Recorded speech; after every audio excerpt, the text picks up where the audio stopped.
know what? Our baby didn't come home. Nolan was always taught to stay with the group. If you leave with me, you come back with me. So that I don't understand. And with me being a parent, if I was in that situation, I would have told him, you're going to get back on this boat with me because I don't want to have to answer to your parents if something happened to you. Right. So you're going to get on the boat. And if you still don't want to get on the boat, someone give me a phone so I can make a phone call to get your parents on the phone so they can tell you to get on the boat. But at no time will I leave someone else's child especially on the island. So you think he got left behind then? Yes. I don't believe he decided to stay on the island by himself. It just doesn't, that's not his character. Attorney Crump, you have a lot of questions about what happened, ranging from the fact that the police very quickly declared that they didn't see any evidence of foul play, but then said that they were now investigating, to the timeline, the idea of where the phone could potentially be. Help me understand. Vlad, there are so many glaring contradictions, and that's why so many people all across America are chiming in saying this is not adding up. I mean, you have them saying he was talking to a young lady, and she said that he said, I'm going to get back on the boat with the boys. Well, the boys say he said that, no, I'm going to stay with her. I mean, which is it? And then on top of that, you talk about this video that's out there that shows this apparent argument going on where Nolan says, where's my freaking phone? What are you freaking doing? And then his phone turns up missing. I don't know any 18-year-old, if you go with their story that he said he was going to stay behind, I'm going to leave my cell phone behind. It's not adding up.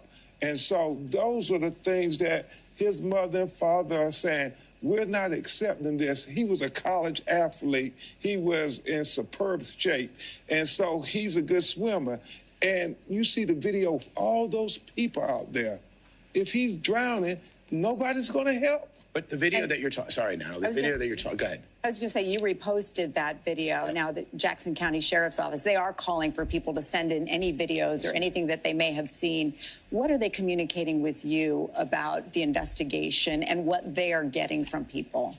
They haven't communicated much at this point. In fact, his mother, as she said, they had to track down the cell phone, and she can talk about the deleted messages that are very concerning to her because it's relevant. All of it is relevant to finding out how Nolan Wells ended up dead. Oh, yes. And Christine, going back to that cell phone, you said you were able to recover it. Yes. So you saw clear signs that there were deleted conversations? There were definitely concerns just because Nolan is always on Snapchat. He will be like, hey, mom, smile, you know, put a peace sign. So when me and my sister went through it, there was nothing. There were no saved videos. There was nothing in there. She went to the secondary account. There was nothing in there. And I know, you know, when kids get together for events like that, you know, they're snapping. They're making videos, taking pictures. And so I'm just like, where is it? Because it hadn't even been 24 hours when we started looking, which usually with Snapchat, it goes away once you hit that 24-hour mark. Elmore, can you, for all of us who are so concerned about what happened here, just tell us a little bit more about your son? Who was he? What kind of man was he growing up to be? He was very respected by the community. He was very respected by a lot of people. There wasn't a friend that he couldn't make. People gravitated to Nolan. That was just the type of person he was. He was I would say, a silent leader. When on the field and on the basketball court, people would follow his actions and not his words. I'm a person, I believe action is more important than words. You can tell me 1,000 times you love me, but show me you love me. If you are my real friends and I'm giving you this trust, you need to get it back to me by making me. Making me get on that boat. It's 3 of them, one of me. Yeah, we may tussle, but when we get back to the mainland, either we're gonna tussle some more, or we're gonna go and sing with the adult. if that was your child and I was the one there, you would have wanted me to make your child get back on the boat. So it was a lot of bad decisions made. I don't think my son volunteered to stay on that island. I can't believe that. We just want to know what happened and why. Our baby needs to come home. Those are the words of Christine Wells, the mother of 18-year-old Nolan Xavier Wells, whose body was found in the water off the Mississippi coast days after a 4th of July boat trip that should have been routine. For weeks, the story told to investigators and repeated in news reports was straightforward. Nolan had decided to stay behind on Horn Island to spend time with a young woman he'd met. He chose to remain there, while his friends headed back to the mainland. He would catch another ride later. But when his parents sat down for their first interviews since their son's body was discovered, they said something that changes the entire foundation of that narrative. They don't believe it. Not for 1 second. Christine Wells was direct when asked whether she thought her son had been left behind rather than choosing to stay. Yes, she answered. She does not believe Nolan decided to remain on that island by himself. She said it simply isn't his character. Her husband, Elmore Wansley, echoed that same conviction from a different angle. He said Nolan had been taught his entire life to stay with his group. If you leave with me, you come back with me. That was the rule drilled into him over and over. And now, sitting alongside civil rights attorney Ben Crump, both parents are saying plainly that the explanation they've been given does not match the son they raised or the evidence they've seen. The contradictions, they say, are too many to ignore. If you want to follow this case as new information comes to light, make sure you're subscribed to Crime with Chris. Hit that like button if you appreciate deep dives that respect the victims and their families while asking the hard questions. Let's walk through what we know, what doesn't add up, and what Nolan's parents are demanding answers about. Nolan Xavier Wells was 18 years old when he died. He was a student athlete at Southwest Mississippi Community College, playing both football and basketball. His father described him as a silent leader, someone other kids naturally followed not because of what he said, but because of how he carried himself. On the field and on the court, people watched Nolan's actions and took their cues from him. He was in what his family called superb physical shape, and he was known to be a strong swimmer. Christine Wells said there wasn't a friend her son couldn't make. People gravitated toward him. He was respected in his community and among his peers. The 4th of July weekend in 2025 was supposed to be a break for Nolan before he headed back to school. Football season was approaching, and with it came the pressures of balancing academics and athletics. His parents described this trip as his last chance to decompress before everything ramped back up. But there was more on the line than just another semester. Nolan had a Division I football tryout scheduled for the Monday immediately following that holiday weekend. That tryout represented a potential turning point in his athletic career. It was something he'd been working toward, and it was just 2 days away. The trip itself wasn't unusual. Nolan had spent the night before with a group of friends, and on the morning of July 4th, they launched a boat headed for Horn Island, a barrier island off the Mississippi coast. According to Christine, this same group of friends had made this exact trip before without any problems. It was familiar. It was recreational. And because it was a holiday weekend, and Nolan was about to return to the grind of college athletics, his parents gave him space. Christine said she didn't ask for a specific return time and she wasn't expecting one. That level of freedom wasn't unusual in their household, especially given how much responsibility Nolan was already managing. She had no reason to worry. This was a routine outing with a trusted friend group, and she expected a routine ending. Nolan would come home. Everyone would move on with their weekend. That is not what happened. Christine described the moment when everything changed. She said she wasn't immediately concerned when evening came and went without word from her son. There had been times before when Nolan stayed out later than expected. Maybe he was watching movies with friends. Maybe he was at a party on its own. Silence into the evening wasn't a red flag, but then her phone rang. She saw the name on the screen. It was one of Nolan's friends calling her directly. And the second she saw that, her heart dropped. She said later in her interview that Nolan's friends simply don't call her like that. It wasn't normal. It wasn't casual. And the timing, late into the night on a holiday, made it worse. The call came in at 11:07 at night. The caller was a young man named Warren, one of the boys who had been on the boat with Nolan. According to attorney Ben Crump, Warren told Christine that Nolan was missing and that he had contacted the Coast Guard. Crump noted in the interview that there are now what he called discrepancies around whether that Coast Guard contact actually happened. But in that initial conversation, that's what Christine was told. The story Warren relayed was that Nolan had decided to stay behind on Horn Island. He wanted to hang out with a girl. Her name, Christine was told, was Katie. Nolan had chosen to remain on the island and would catch a ride back with a different group of friends later. But here's where the first contradiction appears. And it's significant. In that very same conversation, Christine says she was also told that Katie herself was missing. Not just Nolan, Katie too. And on top of that, nobody in the group actually knew who she was. Let that sit for a moment. The explanation for why Nolan stayed behind depends entirely on this one person, a young woman he was supposedly spending time with. And yet, in the very first version of events that Christine received, that same young woman was described as unaccounted for and unknown to the group of friends who had just left her son behind. Christine didn't wait. She immediately called a close friend named Tashima, whose sons, Jalan and Javon, had grown up with Nolan. They'd played City League sports together for years. These were kids who knew each other well. Christine asked Tashima to reach out to the boys directly and find out what was going on.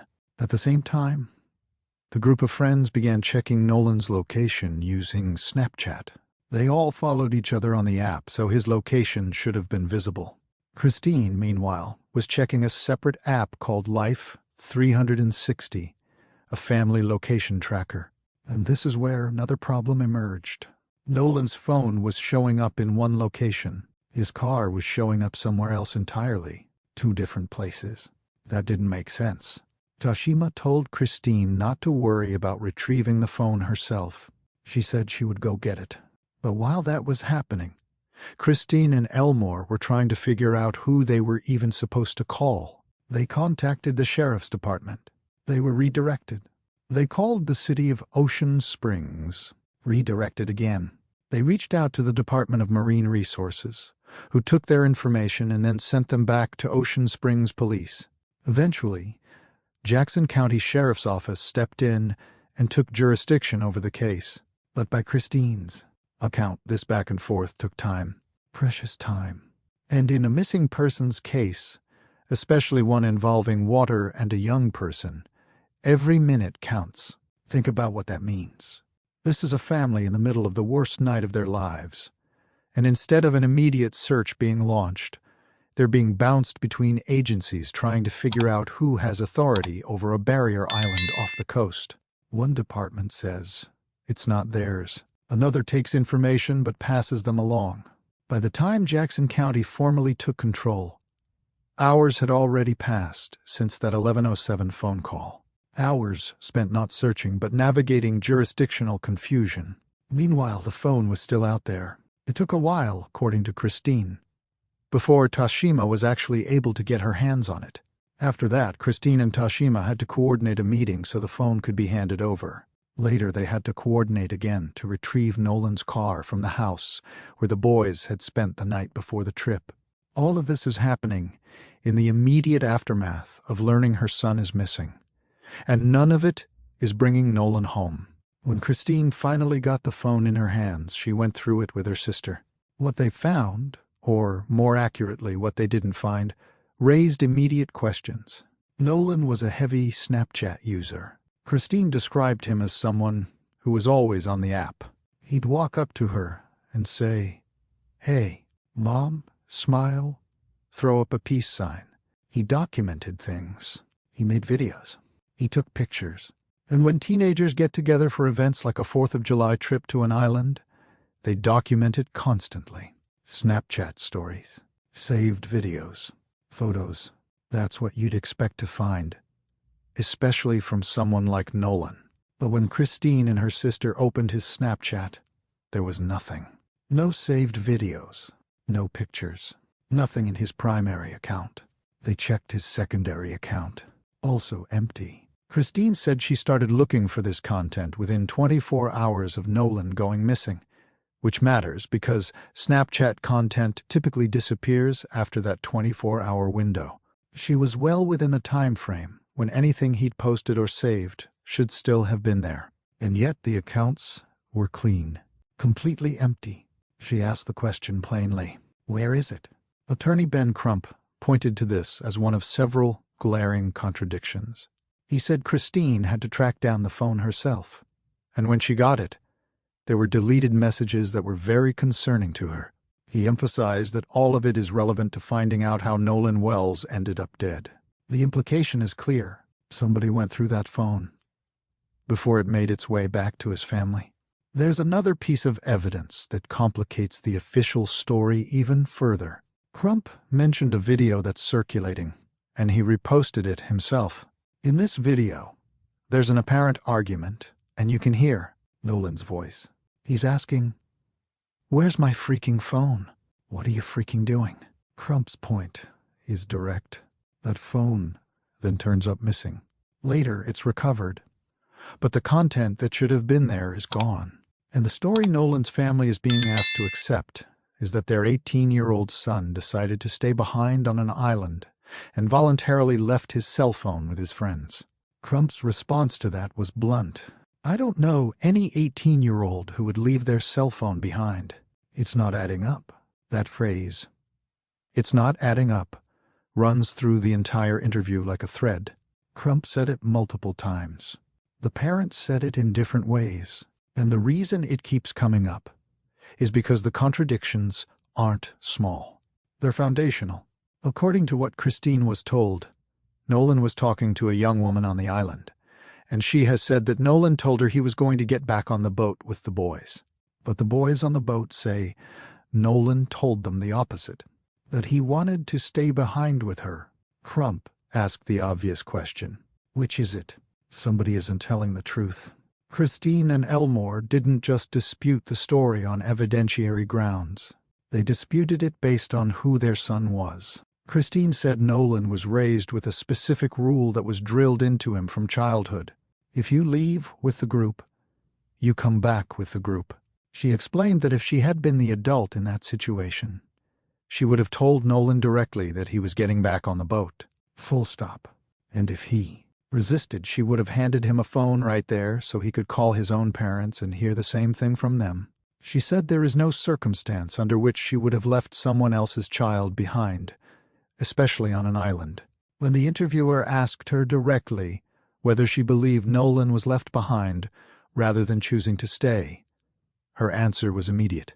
Yes, she does not believe her son decided to stay on that island by himself. That, she said, is not his character. Elmore approached the same question from the perspective of someone who had spent years preparing his son for exactly this kind of moment. He talked about the conversations he'd had with Nolan over and over. Stay with your group. Don't split off from your friends chasing after a girl. There are girls everywhere. She's not the only one. He acknowledged that Nolan probably got tired of hearing it, but he said he told his son repeatedly that one day Nolan would call him and thank him for that advice. That day never came. Elmore framed the situation in practical terms. If 3 friends leave and one stays behind, and you're one of those 3 friends, you make sure that one person has everything he needs. His phone, his belongings, even if it causes a little friction in the moment. He put it plainly. It's 3 of them, and one of him. Maybe they tussle. Maybe there's some pushback. But when you get back to the mainland, either you're still upset with each other, or the next day, you're friends again. Either way, you don't leave somebody on an island without their phone. He said the same thing applies to the adult who was present. If that had been his child, and someone else was the supervising adult, He would have expected that adult to make his child get on the boat, to call the parents if necessary, to do whatever it took to make sure everyone left together. His conclusion was the same as Christine's, just phrased differently. He does not believe his son volunteered to stay on that island. He said he just cannot believe that. Later in the interview, Elmore came back to this from another angle. He talked about the fact that Nolan had been raised to be focused, to have a plan for his life. That plan included getting back to business, in Elmore's words, the very next Monday. The Division I tryout, the upcoming football season, the balance of athletics and academics, all of it was on the line. If someone wants to tell him that his son decided to throw all of that aside on a whim, to stay on an island with a girl he'd just met, Elmore said he does not believe it, not for 1 second. He acknowledged that fathers and mothers naturally want to protect their children and see the best in them, but he insisted that his certainty here isn't about blind faith. It's about the years of specific training he gave Nolan for moments exactly like this one. Moments where a bad decision or someone else's bad decision could change everything. He said he drilled this lesson into his son precisely because he wanted him prepared. And that's why the official story makes no sense to him. There's also the physical reality of what happened. Nolan was a college athlete. He was in superb shape. He was known to be a good swimmer. Crump pointed out that video from that day shows plenty of people on the island and in the water. If Nolan was drowning, if he was in distress, why didn't anyone help? How does a strong swimmer in a crowded area during daylight hours on a holiday end up dead in the water without anyone noticing? Then there's the timeline itself. Nolan's body was found days after he went missing, in the water near the same stretch of beach where he was last seen. Jackson County Sheriff's Office initially said they didn't see evidence of foul play, but then shifted to saying they were investigating. That contradiction alone raised questions. If there's no evidence of foul play, what exactly is being investigated? And if the investigation is ongoing, why was the initial statement so definitive? Crump noted in the interview that law enforcement has not communicated much with the family. Christine confirmed that. She said they haven't heard much at all from investigators about what's being done or what's been found. The Jackson County Sheriff's Office has put out a public call for anyone who was on the island that day to send in videos or any other evidence they might have. But as of the time of this interview, the family says they're still waiting for real answers. There's also a painful social dimension to this case that Christine addressed directly. Some of the public reaction has focused on the fact that Nolan, a black teenager, was traveling with a group of friends who were mostly white. There have been ugly questions online about why he was even part of that friend group to begin with. Christine's response was clear and worth repeating in full. She said that she and her husband would never tell any of their children that they weren't allowed to associate with someone because of the color of that person's skin. She said Nolan's heart was big enough to be a friend to everybody. The outpouring of support they've received, she noted, has come from people of all backgrounds. And that includes many of Nolan's friends who are grieving alongside the family. But the fact remains that this dynamic has added another layer of scrutiny to an already painful situation. It's raised questions about whether the response from authorities or the public narrative around Nolan's death might have been different if the circumstances were reversed. Those questions don't have easy answers, but they're part of the broader conversation happening around this case. What's undeniable at this point is that Nolan's parents do not accept the story they've been given. They've laid out specific reasons why. The rule Nolan was raised with about staying with the group, the Division I tryout, just 2 days away, the phone that was separated from him and came back empty of the content that should have been there, the video showing him asking where his phone is, the conflicting statements about whether he said he was staying or leaving, the fact that he was a strong swimmer in a crowded area. All of it, in their view, points away from the conclusion that Nolan simply made a spontaneous decision to stay behind. Ben Crump framed it in terms that resonate beyond this one case. He said people all across America are looking at this story and saying the same thing. It's not adding up. The contradictions are too glaring. The gaps in the official account are too wide. And for a family that just wants to know what happened to their son, those contradictions aren't just frustrating. They're unacceptable. Christine and Elmore Wells sat down for these interviews because they want the truth. They're not interested in speculation. They're not asking people to take their word for it without evidence. They're pointing to specific facts, specific timelines, specific pieces of evidence that don't align with the narrative they've been handed. And they're asking loudly and clearly for someone to explain how all of these pieces fit together. Because right now, they don't. As this case continues to unfold, more information will likely come to light. Videos from that day may surface. Witness statements may be released. Investigators may provide more details about what they've found and what they're pursuing. But right now, in this moment, what we have is a family demanding answers, and a growing number of people who believe those answers are owed. If you want to stay updated as this story develops, subscribe to Crime with Chris. This is a case that deserves serious attention, and we'll be following it closely. Hit that like button. Drop a comment with your thoughts, and let's make sure Nolan's story doesn't get forgotten. Before we get into what happened next in this investigation, there's one piece of context from those initial interviews that Christine Wells addressed directly, and it matters because it speaks to how this case has been discussed online. Some of the public reaction focused not on the evidence or the timeline, but on the racial makeup of Nolan's friend group. He was a black teenager, traveling with friends who were mostly white, and there were questions raised, some of them ugly, about why he was part of that group to begin with. Christine's response was unambiguous. She said that she and her husband would never tell their children they couldn't associate with someone because of the color of their skin.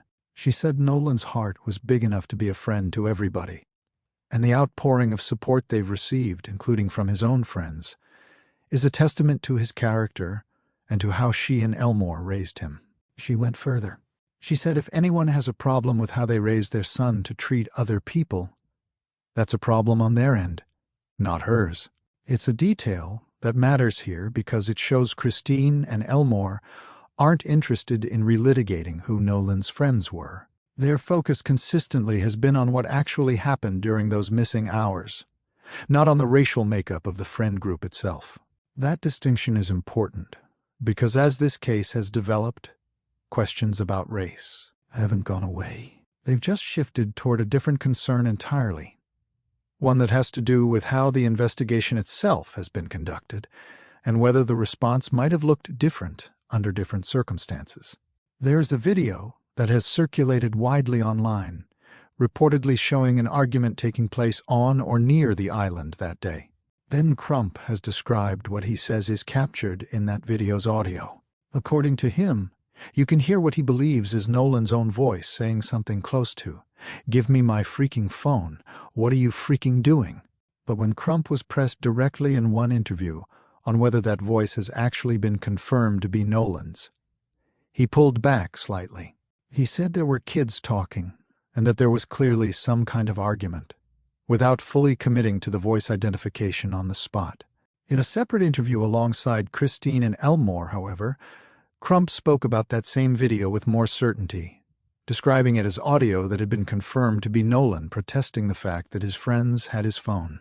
Whichever version is more accurate, the core detail underneath it hasn't changed. There was, by all accounts, some kind of argument that day involving Nolan and at least one other person, and it appears to be connected in some way to his phone. And that raises an obvious question.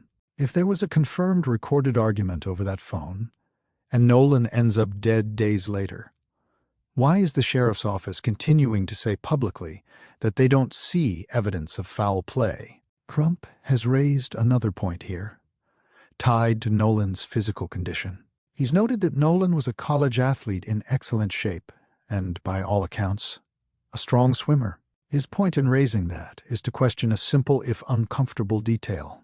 If Nolan was struggling in the water that day, with a beach full of boats and people around him, why did nobody notice or help? It's worth being careful here, Being a strong swimmer doesn't rule out drowning. Rip currents, exhaustion, heat, and panic can overwhelm even an experienced swimmer. Multiple people involved in the search, including Brian Trasher of the United Cajun Navy, have pointed to a strong rip current in that specific area that day as a real possibility. But Crump's underlying point isn't really about swimming ability on its own. It's about the fact that this happened in a crowded public place on a major holiday. And still, somehow, nobody has come forward describing seeing Nolan in visible distress in the water. If he drowned in a place where dozens of people were present, where were the witnesses? Where were the people who tried to help? Why has no one stepped forward to say they saw him go under, or struggle, or call for assistance? Those are reasonable questions, and so far they don't have public answers. This is where the family's account gets even more specific. Christine said that once she and her sister got access to Nolan's phone, they went through it themselves and they found almost nothing. She said Nolan was constantly active on Snapchat. He'd send her selfies, silly photos, a peace sign, a smile, just to check in. So when she opened his phone and found no saved photos, no saved videos, nothing at all from that day, it struck her as immediately wrong. She said her sister even checked his secondary account, also empty. And she pointed out something important about timing.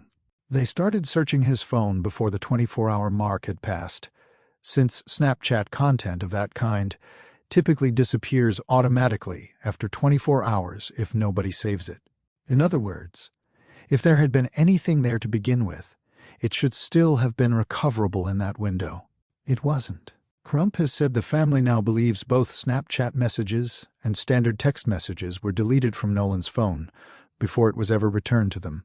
Now, on the question of whether deleted data can actually be recovered, one legal analyst speaking on this case made a point worth repeating. He said he has personally helped prove a murder case before, based entirely on deleted text messages recovered from a phone. His point was that deleting something doesn't actually erase it in most cases. It just hides it at various levels within the device that a proper forensic examination can often still access. Christine has said the family is now working with experts, specifically trying to recover both the deleted Snapchat content and the deleted text messages. It's worth pausing on why this particular detail carries so much weight for the family.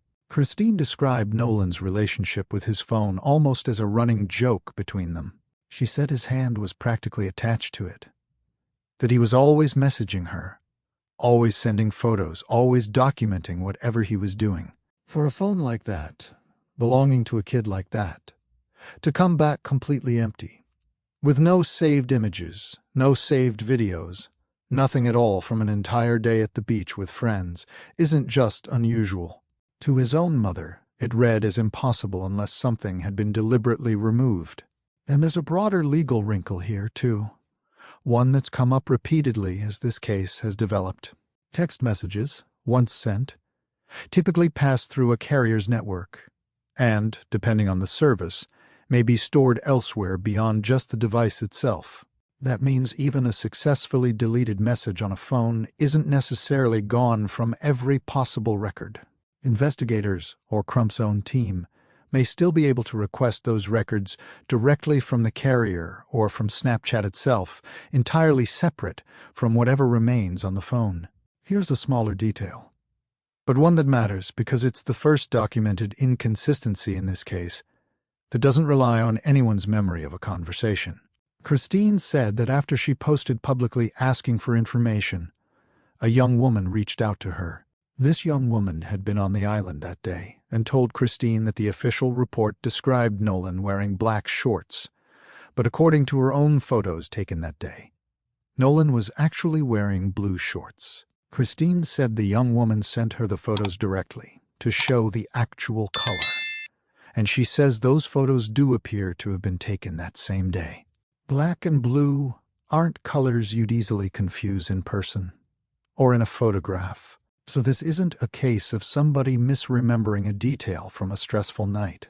It's a documented photograph, apparently contradicting an official report on a simple, verifiable fact. Small as it sounds, that's exactly the kind of detail that raises bigger questions about how carefully this investigation's early information was gathered. This case has, by now, pulled in a significant amount of outside support. Civil rights activist and former NFL quarterback Colin Kaepernick helped fund the cost of the independent autopsy. Filmmaker Tyler Perry is covering the family's funeral expenses. Reverend Al Sharpton has also joined this case publicly, appearing alongside Christine, Elmore, and Crump at a press conference.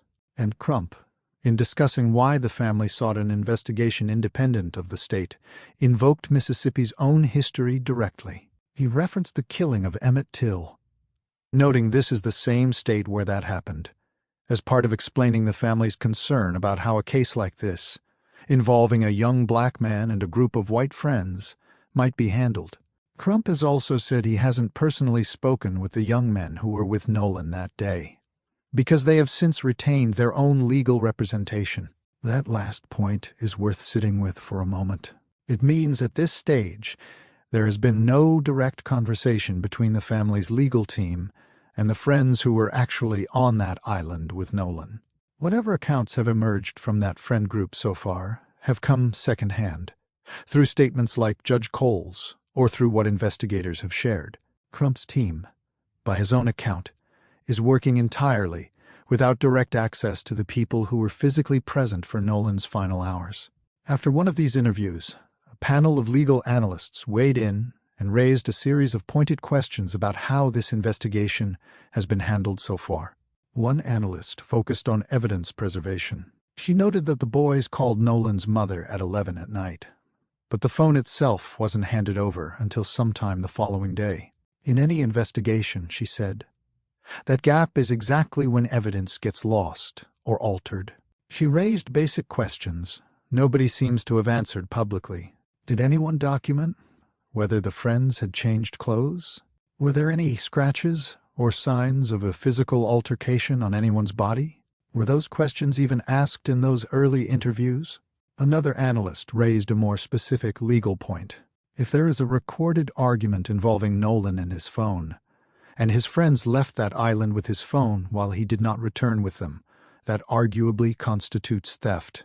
And in a missing persons case involving a possible drowning, law enforcement routinely has tools available, like exigent circumstances warrants, to compel phone carriers or apps like Snapchat to hand over data quickly. He questioned why none of that appears to have happened here in the first several days. He also raised the chain of custody question directly.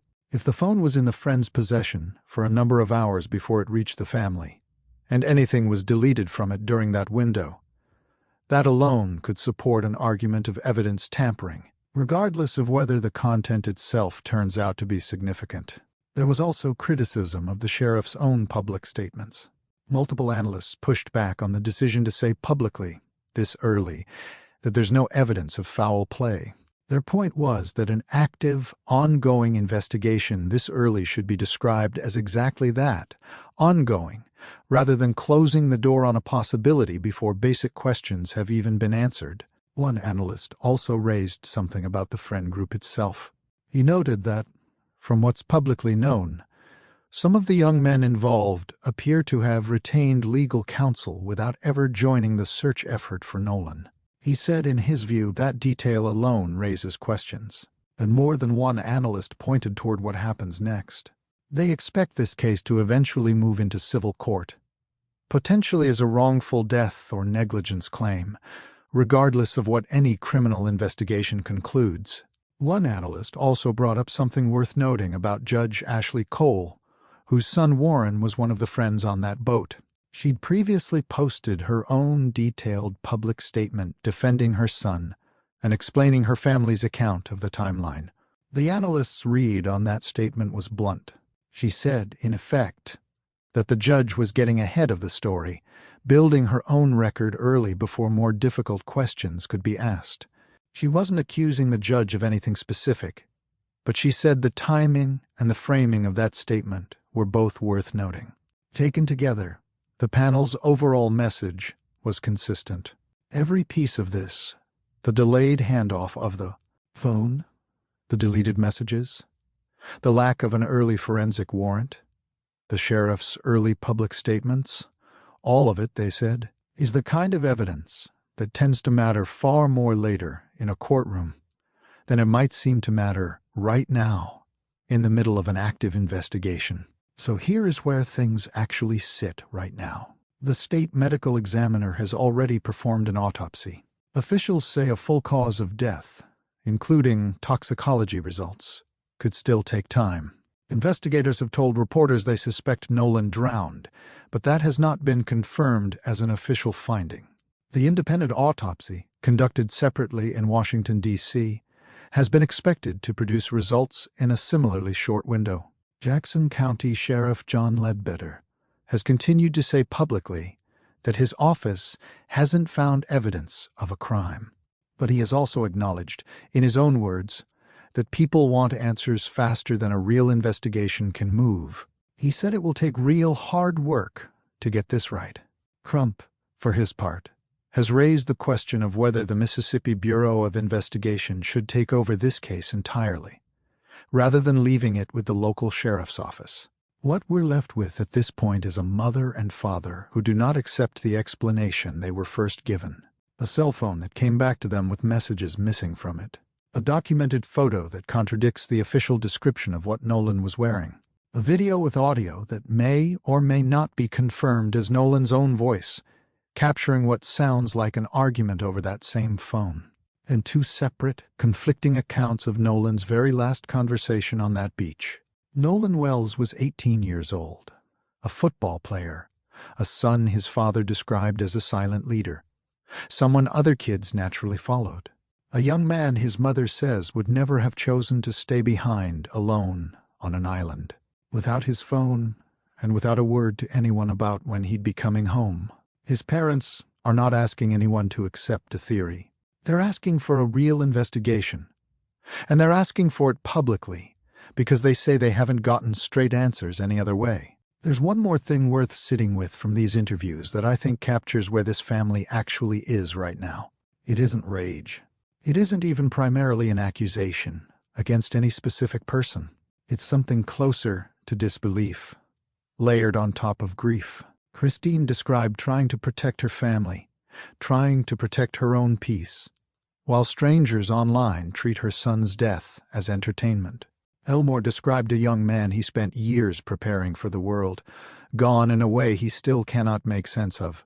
Neither of them has said definitively what they believe happened out on that island in the hours after 3 o'clock that afternoon. What they have said, consistently, across every interview, is that the story they were first given does not match the son they raised. And until somebody can explain that gap in a way that actually holds together, they intend to keep asking questions publicly, whether that makes anyone in Jackson County comfortable or not. The facts here are not all in yet. The independent autopsy results have not been released. The deleted messages have not been recovered. The full witness statements have not been made public. The conflicting accounts of Nolan's last conversation have not been reconciled, and the investigation itself, according to the sheriff's office, remains ongoing. What is clear is that this family has decided they will not accept silence as an answer. They will not accept jurisdictional confusion as an excuse, and they will not accept the conclusion that there is no evidence of foul play, when in their view, the evidence that might answer that question was deleted from a phone before law enforcement ever got their hands on it. This case sits at an uncomfortable intersection. On one side, you have a family grieving a son they say was raised to make smart decisions, to stay with his group, to prioritize his future over impulsive choices. On the other side, you have a group of friends who, according to the official story, left that island believing Nolan had chosen to stay behind. In the middle, you have a phone that came back empty, a video that may capture an argument, a pair of shorts that were the wrong color in an official report, and hours of confusion about who was even supposed to be investigating. The legal analysts who weighed in on this case were consistent in one particular observation. They said that whether or not this ever becomes a criminal case, it has all the hallmarks of a civil case that will hinge entirely on what can be proven about those missing hours. They pointed to the phone as the single most important piece of evidence. Not just what's on it, but who had it, when they had it, and what happened to it before it reached law enforcement or the family. They noted that if messages were deleted while that phone was in someone else's custody, that fact alone, regardless of what those messages said, could become the centerpiece of a negligence or wrongful death claim.